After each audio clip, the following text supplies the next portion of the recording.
നാരായണം നമസ്കൃത്യ നരം ചൈവ നരോത്തമം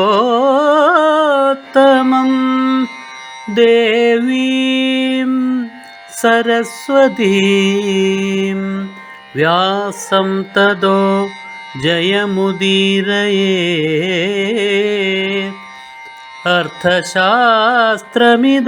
പുണ്യം ധർമ്മശാസ്ത്രമിദം പരം മോക്ഷശാസ്ത്രമിദം പ്രോക്തം വ്യാസേനാമിത ബുദ്ധിനാ.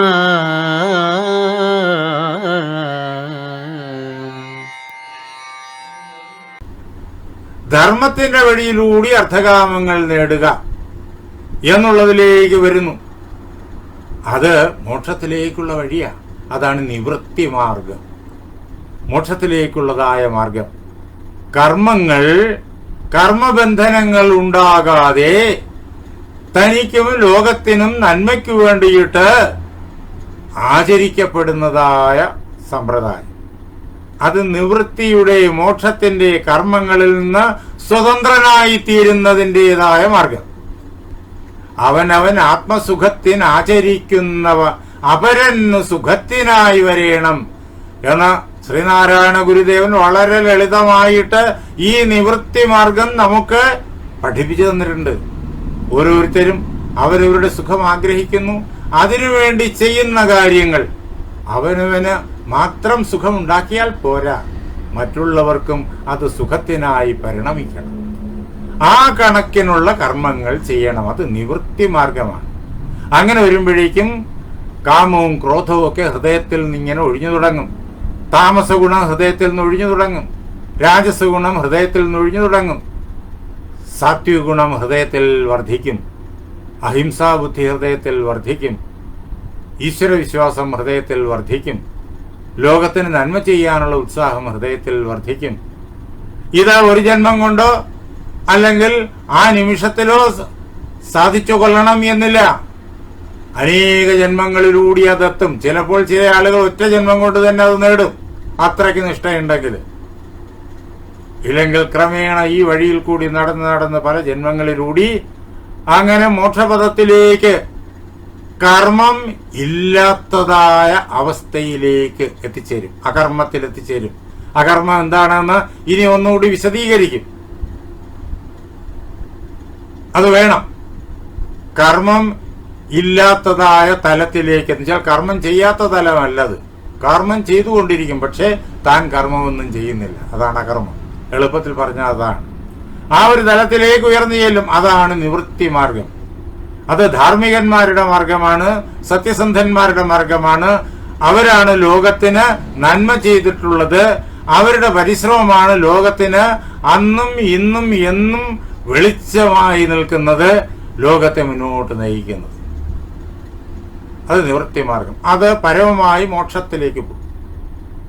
ഇനിയോ പ്രവൃത്തി മാർഗം. ഈ ലോകത്തിൽ സുഖങ്ങൾ എല്ലാവരും ആഗ്രഹിക്കുന്നു, സമ്പത്ത് ആഗ്രഹിക്കുന്നു, അധികാരം ആഗ്രഹിക്കുന്നു. അത് നേടാൻ വേണ്ടിയിട്ടുള്ളതായ കർമ്മങ്ങൾ, അതാണ് പ്രവൃത്തി മാർഗം. അത് കർമ്മ ബാധ്യതകളെ ഉളവാക്കുന്നു, കർമ്മബന്ധനങ്ങളെ ഉളവാക്കുന്നു. കാരണം ഞാൻ ചെയ്യുന്നു, ഇന്ന ഫലം വേണം എന്നുള്ള താല്പര്യത്തോടുകൂടി ചെയ്യുന്നതാണ്. അങ്ങനെ ചെയ്യുമ്പോഴേക്കും അത് കർമ്മബന്ധനങ്ങളെ ഉണ്ടാക്കുന്നു. പുതിയ പുതിയ കർമ്മബന്ധനങ്ങൾ പഴയവയുടെ കൂട്ടത്തിൽ ആവിർഭവിക്കുന്നു. അങ്ങനെ ഓരോ ജന്മത്തിലും നമ്മൾ ആയിരക്കണക്കിന് കർമ്മബന്ധനങ്ങൾ നേടിയെടുത്തുകൊണ്ടാണ് ശരീരം വിട്ടു പോകുന്നത്, അടുത്തൊരു ജന്മം സ്വീകരിക്കാൻ വേണ്ടി. അങ്ങനെ കർമ്മം നിരന്തരം അനുഷ്ഠിക്കുകയും ഞാൻ ചെയ്യുന്നു എന്നുള്ള അഹന്തയോടുകൂടി അനുഷ്ഠിക്കുകയും കർമ്മബാധ്യതകൾ ഉണ്ടാക്കി വയ്ക്കുകയും, അത് പ്രവൃത്തിയുടെ മാർഗം.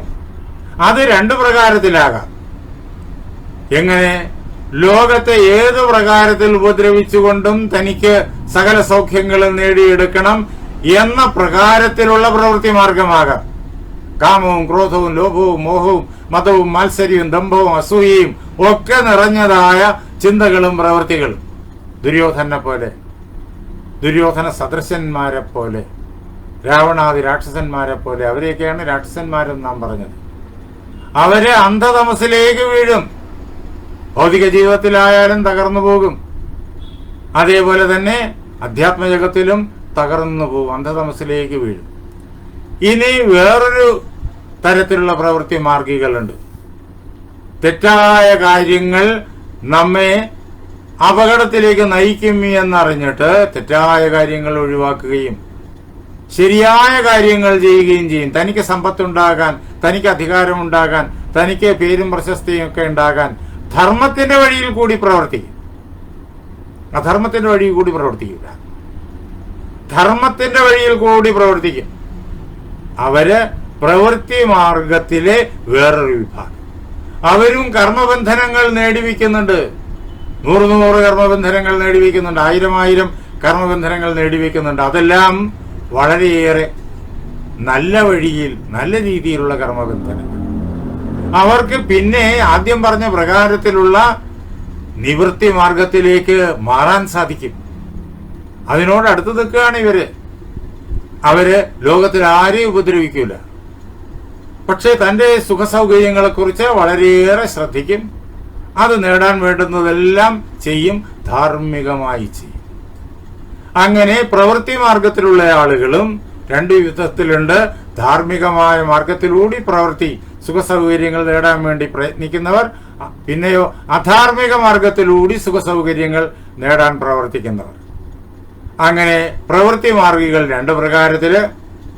അതിൽ ധാർമ്മികമായ വഴിയിൽ കൂടി സുഖസൗകര്യങ്ങൾ നേടാൻ ആഗ്രഹിക്കുന്ന പ്രവൃത്തി മാർഗികൾ ക്രമേണ മനസ്സിന് പാകത കൈവരിക്കും. പാകത കൈവരിച്ചിട്ട് ഈ ജന്മം കൊണ്ടോ പല ജന്മങ്ങൾ കൊണ്ടോ നിവൃത്തി മാർഗത്തിലേക്ക് തിരിയും.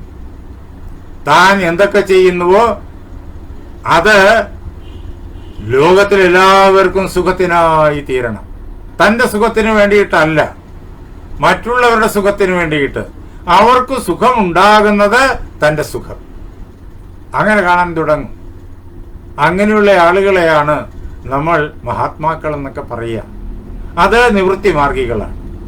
ഇങ്ങനെ പ്രവൃത്തി മാർഗവും നിവൃത്തി മാർഗവും അത് തിരിച്ചറിയുന്നതാണ് ഒരു മനുഷ്യന്റെ പുരോഗതിക്ക് ആസ്പദം. ദൈവീ സമ്പന്നന്മാർ അത് തിരിച്ചറിയും. പ്രവൃത്തി മാർഗവും നിവൃത്തി മാർഗവും തിരിച്ചറിയുന്നു. അവര് നിവൃത്തി മാർഗത്തെ അവലംബിക്കുന്നു. അഥവാ തുടക്കത്തിലെ നിവൃത്തി മാർഗം അവലംബിക്കാൻ കഴിഞ്ഞില്ലെങ്കിലും പ്രവൃത്തി മാർഗത്തിൽ ധാർമ്മികമായിരിക്കുന്ന പ്രവൃത്തി മാർഗം അവലംബിക്കുന്നു. അതാണ് ദൈവീ സമ്പന്നന്മാരുടെ പ്രത്യേകത. വളരെ വേഗത്തിൽ അവർ നിവൃത്തി മാർഗത്തിലേക്ക് തിരിഞ്ഞു പോകും. എന്നാൽ ആസുരീ സമ്പന്നന്മാരാകട്ടെ പ്രവൃത്തി മാർഗത്തെയും അറിയുന്നില്ല, നിവൃത്തി മാർഗത്തെയും അറിയുന്നില്ല, രണ്ടിന്റെയും ഗുണദോഷങ്ങളെയും അറിയുന്നില്ല. അവർ ഒന്നു മാത്രമേ അറിയുന്നുള്ളൂ: തന്റെ സുഖം, തന്റെ സമ്പത്ത്, തന്റെ അധികാരം, തന്റെ സാമ്രാജ്യം. അതെങ്ങനെ നേടാം, ആരെ ദ്രോഹിച്ച് നേടാം, അത് മാത്രമേ അവരറിയുന്നുള്ളൂ. അവര് ഇതിഹാസ പുരാണങ്ങൾ രാക്ഷസന്മാരെന്ന് പറഞ്ഞു. അതാണ് ആസുരീ ബുദ്ധികൾ, ആസുരീ സമ്പത്തുള്ള ആളുകൾ. പ്രവൃത്തിം ച നിവൃത്തിം ച ജനാന വിദുരാസുരാഹ. പ്രവൃത്തിയെയും നിവൃത്തിയെയും തിരിച്ചറിയുന്നില്ല, കൃഷ്ണൻ പറഞ്ഞു. അതിന്റെ വലിയ ഉദാഹരണങ്ങൾ നമുക്ക് മഹാഭാരതത്തിൽ കാണാം. പല തരത്തിലുള്ള, പല തലങ്ങളിലുള്ള ആളുകൾ നമുക്ക് ഈ മഹാഭാരതത്തിൽ നേരിട്ട് കാണാൻ കഴിയും.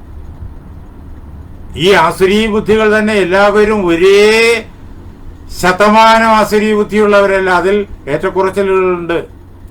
ഒരേ രീതിയിലുള്ള, ഒരേ സ്വഭാവത്തോടുകൂടി ആസുരീ ബുദ്ധികളല്ല. ഓരോരുത്തരുടെയും വാസനകൾ ഓരോരോ ദിശകളിലേക്കാണ്. വളരെയേറെ വൈവിധ്യങ്ങളുണ്ട്.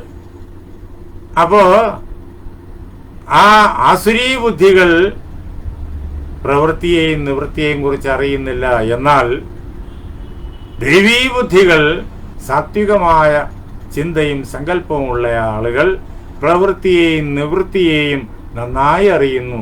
നിവൃത്തിയാണ് ജീവിത ലക്ഷ്യമെന്ന് മനസ്സിലാക്കുന്നു.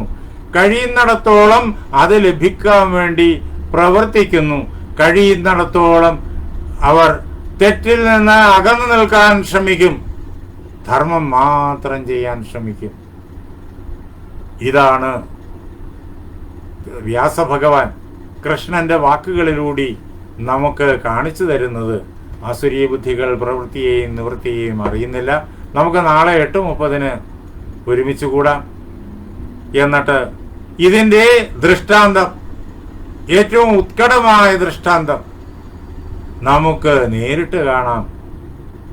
പ്രവൃത്തി നിവൃത്തികൾ അറിഞ്ഞുകൂടാത്ത ആസുരീ സമ്പന്നർക്ക് പറ്റുന്നതായ വൻതോതിലുള്ള അബദ്ധങ്ങൾ, അമളികൾ എന്തിനു വേണ്ടി പുറപ്പെട്ടു അതിന് വിപരീതമായിട്ട് ഭാവിയിൽ അവരുടെ കർമ്മങ്ങൾ പോയി ഫലിക്കുന്ന വലിയ വലിയ വലിയ അമളികൾ നമുക്ക് കാണാൻ കഴിയും.